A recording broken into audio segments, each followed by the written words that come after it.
In plant pathology, it is important that we know how to identify diseases. And the process of identifying plant diseases is what we call as plant disease diagnosis. And there are two important concepts in the diagnosis of plant diseases. Ito yung tinatawag nating symptoms and signs. Yan yung pag-uusapan natin ngayong araw.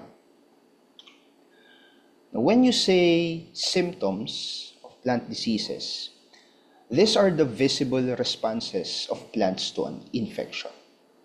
So, ang pinag-uusapan natin when it comes to symptom is the plant. Ano ba yung minamanifest ng plant that gives us the idea that this plant has been infected by a pathogen? Ano yung characteristic ng mismong halaman in response to being infected by a pathogen? So for example, wilting. Kapag ang isang pathogen inattack niya ang halaman at dinisrupt niya yung, say, the capacity of the plant to absorb water, naaapektuhan yung turgor pressure ng halaman kasi walang moisture sa kanyang stem, sa kanyang plant cell that would maintain yung strength ng kanyang stem or yung kanyang turgor pressure. So dahil hindi siya nakaka-absorb ng enough water, nagkakaroon ng wilting. So itong wilting na to can be observed on the plant, can be observed from the plant, and it is a symptom that a disease might be infecting that plant. Pangalawa, yellowing or chlorosis. Kapag may disruption sa chloroplast ng halaman na nagbibigay ng green color sa kanyang dahon, this can be a symptom of a disease. Diba? A manifestation na may disruption sa chlorophyll producing system ng halaman. O another one, necrosis. When a plant is being infected by a pathogen, it might cause its tissues to die.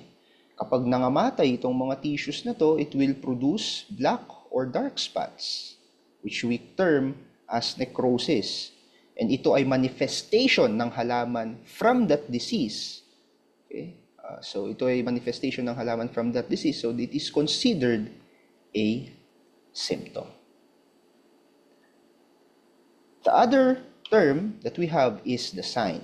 Kanina, sa symptom, ang tinitignan natin is yung plant, right? Plant characteristic. Sa symptom. Dito naman sa signs, ang tinitignan na natin is yung mismong pathogen. Ano ba yung sign na mayroon itong pathogen na to is nasa halaman? So we're now looking at the pathogen itself, okay? Or parts of the pathogen doon sa halaman. Mostly ang symptoms, this can be seen macroscopically or through our naked eye. Kasi na-observe natin yung halaman. Ang signs, it can be seen by our naked eye as well, but at the same time, pwede rin siyang microscopic. Okay? Microscopic. Let's see.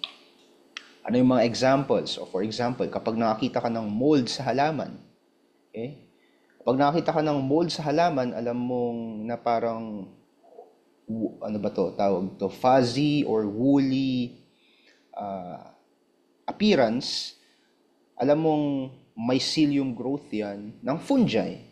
So it is a sign that this plant is being infected by a fungus. Another one is bacterial ooze.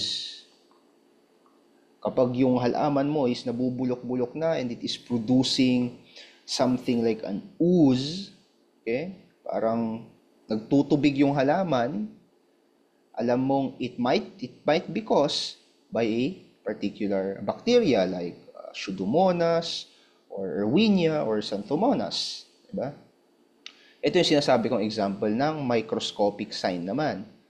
So, kumari, nakita mo, parang may viral infection yung halaman ko ah. Pero hindi ka makakita ng signs na may virus nga. Kasi ang virus, maliliit naman yan. Hindi natin nakikita yan. So, ang ginawa mo, kumuha ka ng sample doon sa halaman mo, sinubject mo siya sa isang microscope. And nakakita ka nga ng parts of a virus. Yan. That part of a virus or that virus itself is a sign that your plant is infected by a virus.